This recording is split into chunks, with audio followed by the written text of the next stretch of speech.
নমস্কাৰ।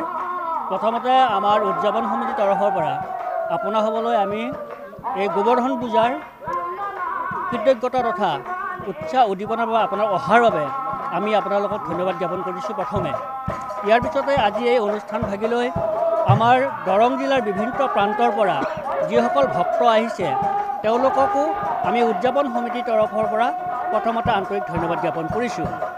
এতিয়া কথা হ'ল এই পূজাভাগি 2019 বৰ্ষৰ পৰা আমি ধাৰাবাহিকভাৱে আজিৰ তাৰিখলৈকে চলাই আহিছোঁ।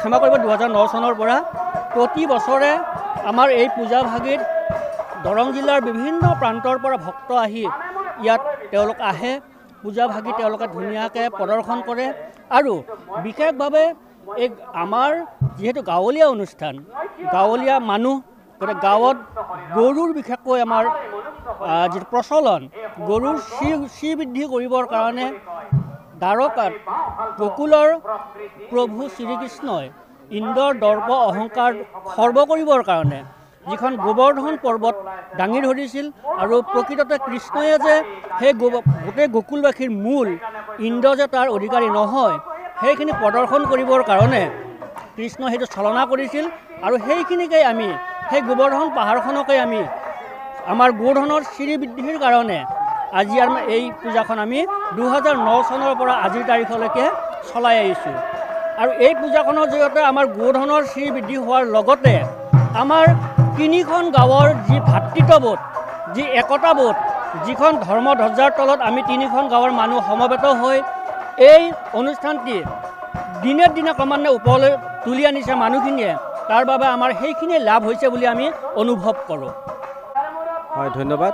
প্ৰথমতে শ্ৰীকৃষ্ণৰ চৰণত সেৱা জনাই মই আপোনালোককো এই অনুষ্ঠানটিত অহাৰ বাবে শুভেচ্ছা জ্ঞাপন কৰিছোঁ।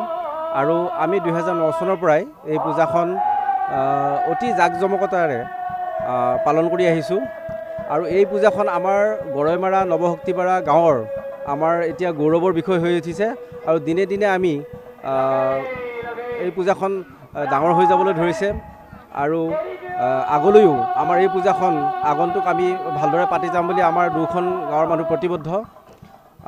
এইখিনিকে কৈছোঁ মই। ধন্যবাদ। আৰু বিভিন্ন ঠাইৰ পৰা আমাৰ ইয়ালৈকে তেওঁলোকৰ মনৰ বাঞ্ছা পূৰণৰ কাৰণে ভক্তসকল আহে।